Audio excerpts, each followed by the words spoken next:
आज बीड शहरामध्ये एक खळबळजनक घटना घडली आहे। Income tax officer Sachin Jadhavar यांचा संशयास्पद मृत्यू झाला आहे आणि तोही कुठे तर कपिलदार शहरमध्ये जी कमान आहे कपिलदारवाडीकडे जात असताना तिथं त्या गाडीमध्ये त्यांची डेड बॉडी आढळली आहे। आपल्यासोबत काही त्यांचे नातेवाईक आहेत, आपण त्यांच्याशी जाणून घेऊया की एक्झॅक्ट हे सगळं प्रकरण काय आहे, काय झालं होतं, सर कशामुळे झालं हे सचिन सगळं जाधवर नावाचे सेल टॅक्स ऑफिसर जिल्ह्याचे बॉस आहेत ते रात्रीपासून गायब होते, त्यांचा शोध लागत नव्हता। परंतु सकाळी आम्ही रात्रभर शोधल्यानंतर ट्रॅक लागला त्यांचा की कपिलधार परिसरामध्ये त्यांचा मृतदेह आढळला आणि तो मृतदेह संशयास्पद अवस्थेमध्ये होता।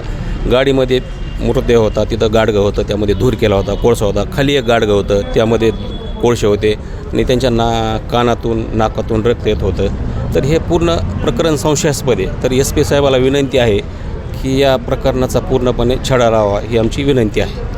याची काही अगोदर जेव्हा ते गायब झाले, म्हणजे जेव्हा घरातून गायब झाले वाटतं ते सकाळीच काहीतरी की काल ते ड्युटीवरनं वगैरे आले, त्याच्यानंतर त्यांच्या पत्नीने गुन्हा पण तक्रार पण नोंदवून घेतली होती शिवाजीनगरला की ते नंतर आलेच नाही आहेत म्हणून। हो, ते ट्रेस काही दिवसापासून त्या ट्रेसमध्ये होते। आता त्यांचा कोणता ट्रेस होता, ऑफिसमधील एखादा कोणी त्यांना अधिकारी त्रास देत होता का हे लवकरच उघड होईल, परंतु ते निश्चितच ट्रेसमध्ये होते आणि हे पूर्ण संशयास्पद आहे। तिथं गाडगं सापडणं, त्यामध्ये धूर असणं, त्यात कोळसा असणं, कानातून रक्त येणं, त्यांच्या कानातून रक्त आलेलं आहे, नाकातून रक्त आलेलं आहे। 2 गाडगे आहेत, एक गाडगं बाहेर आहे, एक गाडगं मध्ये आहे, गाडी आहे, गाडीला अशा उट्या लावलेल्या आहेत। हे सर्व संशयास्पद आहे।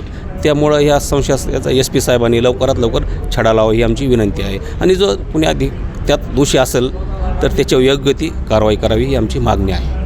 आता पुढची प्रक्रिया म्हणजे पुढचे काय, तुम्ही SP-कडे धाव वगैरे घेतली? SP-कडं लगेच जाऊन आम्ही भेटणार SP-ला अर्ज देणार आहे आणि त्याचे PM झाल्यानंतर आणि त्यांचे पूर्ण मोबाईल डिटेल चेक करून त्यामधून कोण बरोबर होतं लोकेशन चेक करून त्यांच्याबरोबर आणखी तिथं कोणते मोबाईल त्या टायमाला लोकेशनमध्ये होते सुरू होते हे पूर्ण SP माहिती काढून हे पूर्ण चेक करावं, त्यामध्ये सगळं येईल। त्यामध्ये अत्यंत खळबळजनक घटना आहे, कारण एखाद्या अधिकाऱ्याचा एक डायरेक्ट संशयास्पद असा मृतदेह गाडीमध्ये आढळतो आणि तोही बाजूला गाडगे वगैरे हे सगळं असून, आणि हे खरंच SP-ना हे सध्या आता निवेदन द्यायला जातीलच, पण हे जे प्रकरण आहे याची पूर्ण खात्री झाली पाहिजे आणि हे जे कोणी असेल याचा हा प्रकार उघडकीस झाला पाहिजे। कॅमेरामॅन मुकुंदसोबत मी बालाजी शिंदे, लोकाशा TV बीड।